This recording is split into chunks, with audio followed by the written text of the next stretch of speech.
Meu nome é Romário e completei 18 anos há 4 meses, e meu pai me expulsou de casa há 6 meses. Isso aconteceu porque meu meio-irmão Vitor, de 24 anos, decidiu voltar a viver com nosso pai e não queria alugar uma casa só para ele. Vitor é filho do meu pai com uma mulher com quem ele se relacionou antes, mas terminaram pouco depois de ele nascer.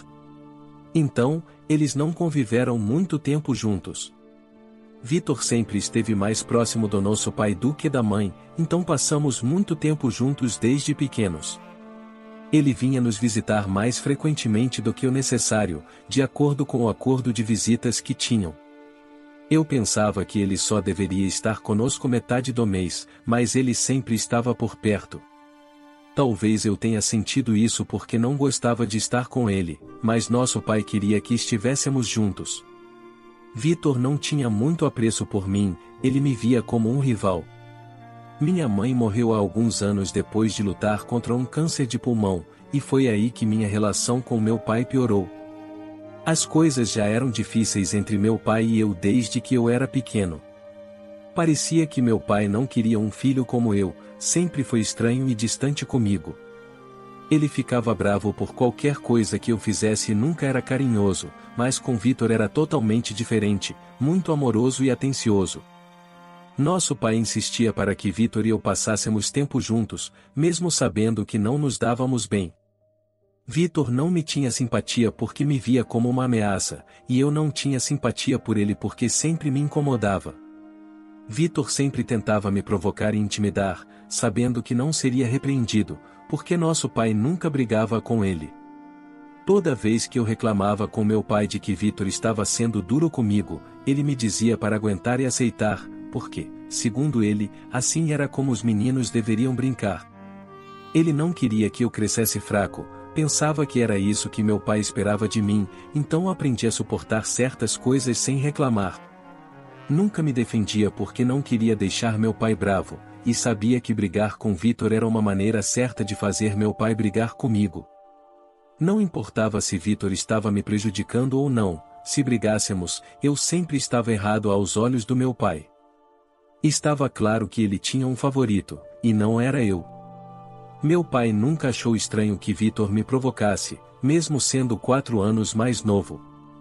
Depois, Vitor mudou sua forma de me intimidar, bater em mim já não era suficiente. Quando ele entrou no ensino médio, começou a me provocar com seus amigos. Antes, a escola era meu lugar seguro, porque eu estava na escola primária e ele no ensino médio, em prédios diferentes. Mas quando comecei o ensino médio, estávamos no mesmo prédio, e ele e seus amigos começaram a me cercar e zombar de mim. Até espalhavam rumores maliciosos dizendo que eu tinha problemas mentais, e todos os mais velhos sabiam que eu era o irmãozinho bobo de Vitor, era assim que me chamavam. Eles também usavam palavras ofensivas, o que tornava tudo mais difícil para mim, porque quando você começa o ensino médio, se preocupa mais com sua reputação. Até mesmo os amigos que eu tinha na primária não falavam comigo, porque eu não era considerado legal o suficiente. Só quando Vitor se formou finalmente pude ter a escola só para mim e viver em paz. Tinha alguns amigos, mas a maioria das pessoas acreditava nele, e eu deixava pra lá porque estava tão cansado de lutar o tempo todo que nem conseguia discutir com a galera. Em casa, as coisas continuavam ruins porque Vitor e meu pai nunca perdiam a chance de me fazer sentir mal e bobo, mesmo que eu não fosse. Tirava boas notas, especialmente em ciências, mas isso não importava para eles. Vitor era jogador de futebol e também se destacava nos estudos, exatamente o tipo de filho que meu pai queria. Eu, por outro lado, era considerado mediano em tudo, e sempre faziam questão de me lembrar disso. Minha mãe tentava me defender, mas meu pai era muito persuasivo e a convencia de que só estavam brincando comigo, sem intenção de machucar. Minha mãe era uma pessoa doce e gentil, e também muito apaixonada por meu pai, então nunca viu a verdadeira natureza dele. Ela fazia o que podia para me defender, e eu apreciava isso, mas não era suficiente. Meu pai e Vitor continuaram me atormentando. Mas antes que eu pudesse descobrir como seria a vida só com meus pais, sem Vitor sempre me incomodando, minha mãe foi diagnosticada com câncer de pulmão. Foi muito difícil aceitar. Parecia que nosso mundo estava desmoronando. A única coisa que meu pai e eu tínhamos em comum era o amor por minha mãe, então seu diagnóstico nos afetou profundamente. Em vez de unir nossa família, meu pai escolheu se distanciar ainda mais. Antes, pelo menos ele falava comigo, mesmo que fosse para criticar, mas depois do diagnóstico de minha mãe, agia como se eu nem existisse. Vitor e eu estávamos sofrendo, mas ele escolheu lidar com o sofrimento de forma diferente. Eu gostaria que a difícil situação de minha mãe nos unisse mais, mas isso não aconteceu. Meu pai, por alguma razão, não me queria e não suportava a ideia de me ver feliz. Com o tempo, a condição de minha mãe piorou e o temperamento de meu pai também começou a me afetar. Ele não falava comigo mais, me ignorava completamente e às vezes era muito rude comigo. Houve várias ocasiões em que quase me fez chorar por sua grosseria. Eu tentava manter a paz na família não respondendo a meu pai, porque sabia que isso só lhe daria mais motivos para me repreender. As coisas já eram ruins quando minha mãe ainda estava viva, mas depois que ela morreu, pioraram. Nos primeiros meses após a morte de minha mãe, as coisas estavam realmente tranquilas em casa, o que significava que eu fazia tudo enquanto meu pai simplesmente existia. Ele ia para o trabalho, voltava para casa, jantava e mais nada. Preocupava-me com ele e entrei em contato várias vezes com meus avós para dizer que achava que meu pai provavelmente estava deprimido. Eles não me levaram a sério, ou não se importaram o suficiente com o filho para verificar como ele estava após o funeral, ou simplesmente não gostavam de mim, assim como meu pai, e não queriam seguir minhas sugestões. Depois que minha mãe morreu, todas as responsabilidades recaíram sobre mim. Não podia reclamar, pois meu pai dizia que, como não ganhava dinheiro, o mínimo que eu devia fazer era ajudar em casa. Isso me machucava muito, mas não tinha outro lugar para ir, então tive que aceitar e conviver com essa situação. O que me dava esperança era a ideia de ir para a universidade, porque isso significaria que finalmente poderia me afastar de meu pai. Já nem via mais aquele lugar como meu lar, porque sem minha mãe, já não parecia um lar para mim. Poderia ter ido morar com os pais de minha mãe após sua morte, mas moravam longe, e ainda me restava um ano de escola pela frente, então não era possível. No entanto, há alguns meses, meu pai me expulsou de casa quando descobriu que seu filho preferido, Vitor, voltaria para casa.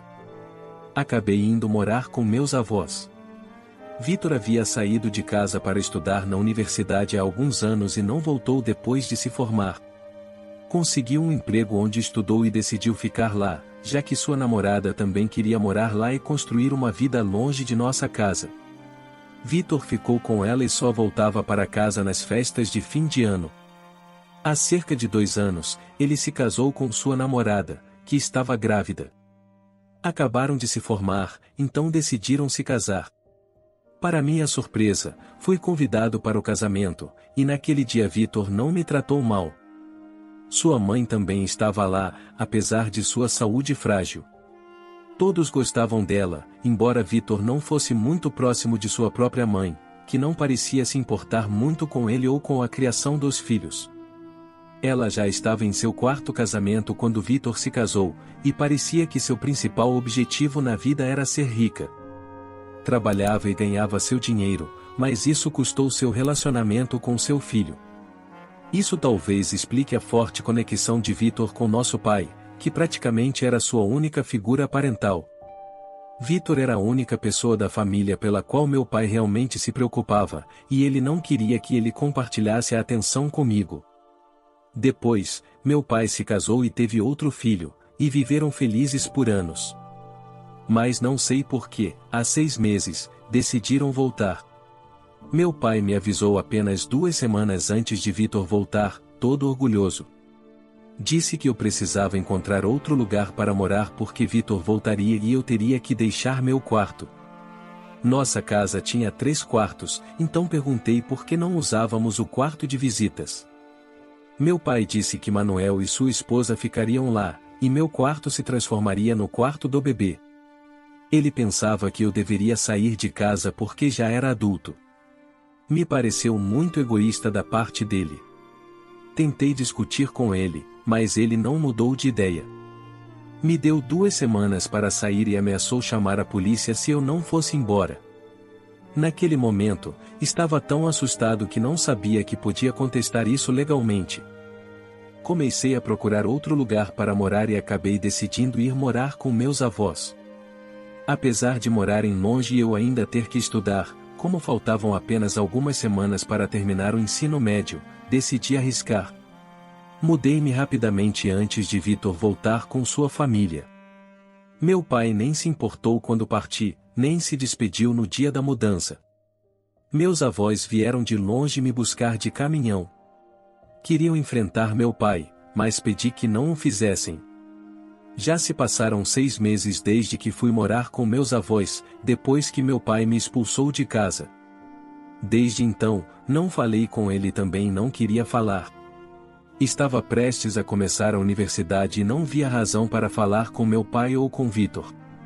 Mas de repente, eles precisaram de mim e vieram me procurar porque estavam tendo problemas.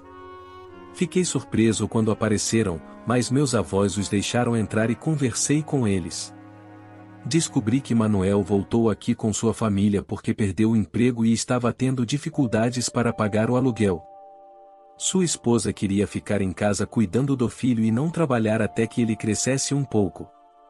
Pensaram que encontrariam trabalho facilmente ao voltar, mas não foi o caso, pois havia muitas pessoas com as mesmas habilidades que Vitor e ele não conseguia se destacar. Meu pai conseguiu um emprego para Vitor na empresa onde trabalhava, mas não estavam felizes porque o salário era menor do que Vitor ganhava antes. No entanto, aceitaram a situação. O problema é que Vitor começou a roubar dinheiro da empresa e, depois de alguns meses, foi descoberto. Agora, meu pai e Vitor estavam passando por um momento complicado, porque os donos da empresa pensavam que estavam trabalhando juntos nisso. Ameaçaram processá-los se o dinheiro não fosse devolvido em breve. A razão pela qual ainda não foram processados é que o chefe da empresa era muito amigo da minha mãe e, por respeito a ela, ainda não havia tomado medidas legais contra eles por roubo. Vitor e meu pai queriam que eu os ajudasse, dizendo que roubaram o dinheiro para o meu fundo universitário e não por ganância própria. Meu pai acreditava que isso os salvaria de serem presos, mesmo que perdessem o emprego. Contavam comigo para respaldá-los nessa história. Fiquei chocado com seu pedido e recusei imediatamente, considerando sua ideia absurda e sem possibilidade de funcionar. Não queria fazer parte disso. Quando disse não, eles ficaram nervosos e insistiram que eu deveria ajudá-los para evitar serem presos. Mas eu não via isso como uma simples disputa passada. Meu pai havia me expulsado recentemente, então a situação era recente e séria. Além disso, o plano deles era muito desonesto. Conhecia bem o chefe da empresa onde meu pai trabalhava, ele era amigo da minha mãe e gostava de mim, eu o chamava de tio e tínhamos uma boa relação. Minha mãe até ajudou meu pai a conseguir um emprego lá, mas agora Vitor estava tentando enganá-lo, e meu pai queria encobrir tudo. Eu sabia que seria melhor se eles simplesmente devolvessem o dinheiro roubado em vez de tentar ocultar o erro com mais mentiras. Vitor e meu pai realmente queriam que eu os ajudasse, pois temiam ser presos se tentassem enganar novamente. Deveriam ter ficado gratos pela oportunidade de devolver o dinheiro e evitar um julgamento que certamente perderiam, o que poderia levá-los à prisão. Eles não perceberam que estavam em uma situação menos complicada agora e que as coisas poderiam piorar se continuassem com o absurdo plano. Quando tentei explicar isso, meu pai ficou muito bravo e disse que não queria ouvir conselhos, mas esperava que eu aceitasse o plano. Recusei e, para minha surpresa, meu pai começou a chorar. Foi estranho vê-lo assim. Disse que contava comigo porque, apesar de tudo, eu ainda era seu filho e ele acreditava que eu o ajudaria em uma situação similar. Vitor também insistiu, dizendo que eu era a única pessoa que poderia salvá-los porque era bem visto entre os amigos da minha mãe. Foi difícil, mas disse não e sugeri que devolvessem o dinheiro. Ficaram muito chateados, pensando que eu agia assim por ressentimentos passados. Foram embora, e desde então me sinto culpado imaginando-os na prisão, o que me entristece, mas participar de algo ilegal e errado não é correto e também seria uma falta de respeito à memória da minha mãe, abusando de sua amizade. Estou confuso agora sobre o que devo fazer, e é importante agir rápido, porque meu pai e Vitor não têm todo o tempo do mundo para resolver suas dívidas. Não quero mentir nem ocultar os erros do meu pai e meio-irmão, Vitor, que me incomodou a vida toda. Decidi não ajudá-los porque não é correto, é errado e até ilegal. Não quero fazer parte disso. Se meu pai e Vitor quiserem evitar problemas com a lei, precisam resolver isso por si mesmos. Eles não estão em perigo grave e têm a oportunidade de corrigir seus erros, devolver o dinheiro que Vitor pegou e resolver o problema sem arruinar sua imagem. Eles podem devolver o dinheiro e resolver as coisas. Então, não preciso me sentir culpado. Muitas pessoas me disseram para ficar longe disso, não apenas porque meu pai e Vitor não foram bons, mas também porque o que fizeram foi muito ruim. Eu não conseguiria viver com isso na minha consciência. Decidi não me envolver. Se tentarem me contatar, os ignorarei. Já os bloqueei em todos os lugares, mas acho que poderiam tentar usar outros números ou redes sociais para falar comigo. Meus avós também acham que estou certo em ficar longe disso, pois eles foram quem causou essa confusão e agora devem resolvê-la. Há 8 dias, meu pai tentou falar comigo usando um número diferente. Respondi sem querer, mas desliguei assim que reconheci sua voz. Não pude bloqueá-lo rápido o suficiente, então ele conseguiu enviar uma mensagem. Disse que sabia que eu não queria falar sobre isso, mas ele e Vitor estavam tendo muitos problemas e precisavam muito da minha ajuda. Seu chefe estava muito zangado e dizia todos os dias que eles tinham que devolver o dinheiro ou ele os levaria à justiça. Isso me fez sentir culpado, mas respondi dizendo que não ia ajudar e que ele deveria encontrar outra maneira de resolver o problema em vez de fugir dele. Depois disso, bloqueei ele. Espero que ele entenda meu ponto de vista, embora ele não o entenda. Espero que faça a coisa certa. Não gostaria de ver meu pai na prisão.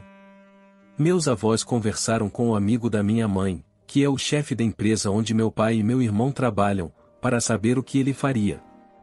Não queríamos incomodá-lo porque ele está muito ocupado, mas precisávamos saber.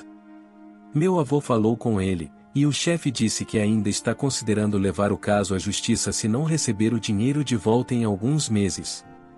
Disse que, por ser amigo da minha mãe, tentaria não se preocupar muito com isso, mas não conseguia esquecer a dívida. Me pareceu muito justo da parte dele. Ele até pediu desculpas pelo que estava acontecendo comigo, mas disse que estava tudo bem, já que não moro mais com meu pai e, de alguma forma, ele merece. Não sabemos o que vai acontecer, mas acredito que meu pai é inteligente o suficiente para saber que precisa devolver o dinheiro para não ser preso. Pode levar tempo, mas tenho certeza de que resolverão. Também conversei muito com o amigo da minha mãe, e ele disse que minha mãe havia conversado com ele antes de falecer. Se eu precisasse de um emprego para ganhar dinheiro rapidamente ou mesmo um emprego de verdade, ele poderia me ajudar. É bom saber, e vou me lembrar disso. Embora ela tenha partido, minha mãe ainda cuida de mim, e isso me deixa muito feliz. Não sei o que meu pai vai fazer sobre o dinheiro que meu irmão pegou, mas, se depender de mim, podem esquecer, porque não vou contar nenhuma mentira para ajudá-los. A história de hoje chegou ao fim. Não se esqueça de comentar qual lição você tirou dela. Também deixe um like no vídeo, e se inscreva para não perder os próximos vídeos. E se você quer conhecer o final da história da médica que foi demitida após salvar a vida de um mendigo, mas ficou chocada ao saber quem ele realmente era, clica no vídeo que está aparecendo aí na tela. Te vejo nessa história, grande abraço.